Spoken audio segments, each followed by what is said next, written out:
Hi friends, అందరికీ నమస్కారం. శ్రీరామనవమి మనకి ప్రసాదము పానకము చల్లని మజ్జిగ ఇప్పుడు ఎలా ప్రిపేర్ చేసుకోవాలో చూపిస్తాను.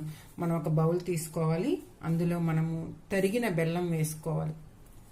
శ్రీరామనవమి రోజు పానకం అంటేనే ప్రసాదం అండి. శ్రీరాముల వారికి పానకం అంటే చాలా ఇష్టం అన్నమాట. మనం బెల్లాన్ని వేసుకొని బెల్లంలో వాటర్ వేసుకోవాలి. వాటర్ వేసుకున్నాం కదా, చక్కగా ఈ బెల్లం కరిగేదాకా మనం కలుపుకోవాలన్నమాట. మనము శ్రీరామనవమికి ఈ పానకం ఎందుకు నైవేద్యంగా శ్రీరామునికి పెడతారు అంటే మనము శ్రీరామనవమికి చక్కగా కళ్యాణం జరుపుతారు కదండి.